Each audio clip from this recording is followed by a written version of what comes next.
The agro-cargo terminals are also expected to create numerous job opportunities. The Federal Executive Council, FEC, has approved over 4 billion naira for the construction of barracks to accommodate the personnel of the National Drug Law Enforcement Agency, NDLEA. Disclosing this in a briefing with pressmen after the FEC meeting on Wednesday, the Attorney General of the Federation and Minister of Justice, Abubakar Malami, said the project became necessary because of the unprecedented threats and attacks on personnel, officers, men, and other ranks of the agency.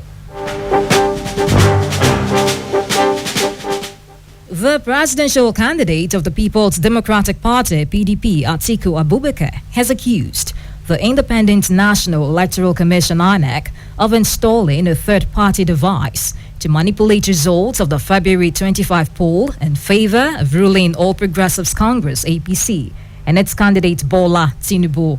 Atiku lodged the allegation in a 66-page document filed before the Presidential Election Petition Court, sitting at the Court of Appeal in Abuja. Both Atiku and Obi of the Labour Party are in court to challenge the declaration of Tinubu as winner and president-elect.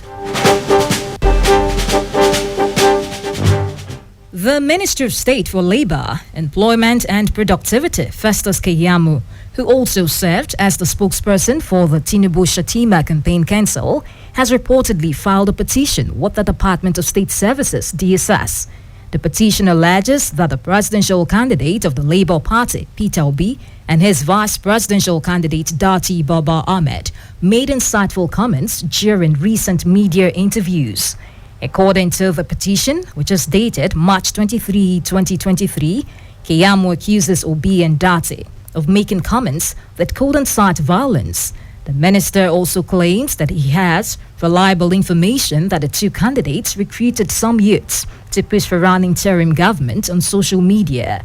In his defense, Keyamo recounted comments made by Baba Ahmed during a recent interview on a national television on Wednesday, March 22, 2023. Baba Ahmed had threatened that if the president-elect was sworn in on May 29, 2023, it would signal the end of democracy. Former Governor of Ekiti State, Ayodele Fayose, has praised the presidential candidate of the Labour Party, LP, Peter Obi, as a hurricane who has transformed the landscape of Nigerian politics. Speaking in an interview on Thursday, Fayose expressed that Obi's emergence as a presidential candidate caught the political class off guard and exposed several flaws in Nigeria's electoral system.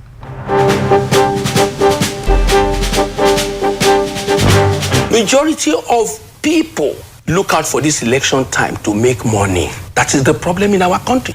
So that was why I said Obi was a man that turned around most of the things in our country. Obi exposed so many things. Obi came like hurricane and did what no one has done. But let me say to you, I am not going to come out and condemn anybody. They have gone to court. Let the court do justice in the matter. Fayose went on to state that despite the petitions challenging the victory of President-elect Tinubu, he firmly believes that Tinubu won the election fair and square. He also added that Tinubu will do everything in his power to retain his mandate.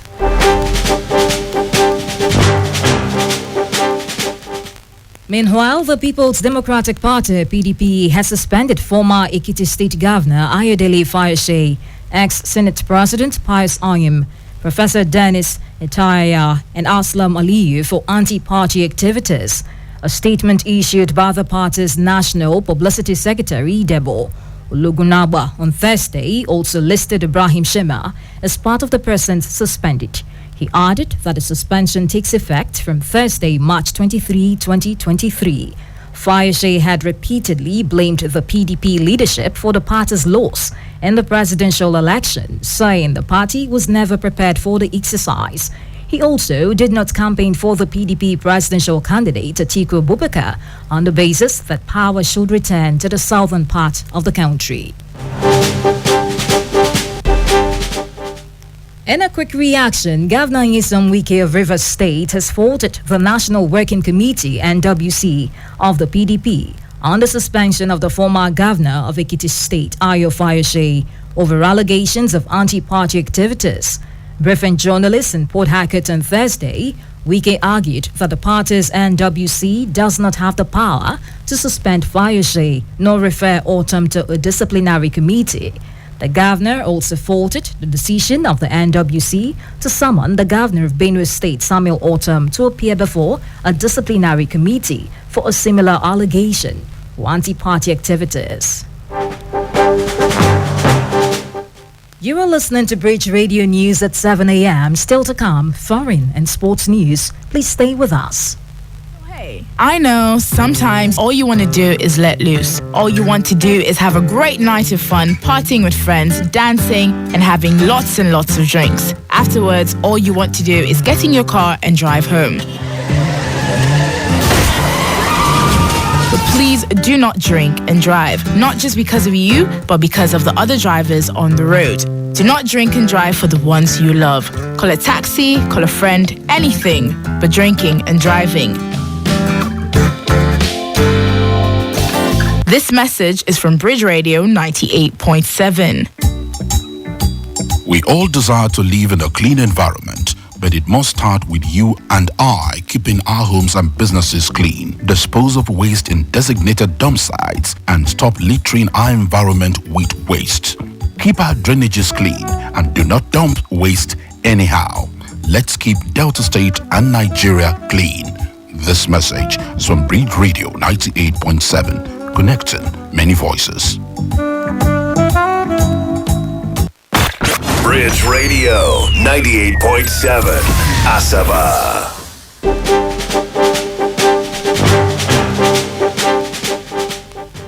Welcome back to Bridge Radio News at 7. In foreign news, a former Deputy Senate President of Nigeria, Ike Ekweremadu, his wife Beatrice, and the Dr. Obinna Obecha have been found guilty of organ trafficking in the first verdict of its kind under the Modern Slavery Act.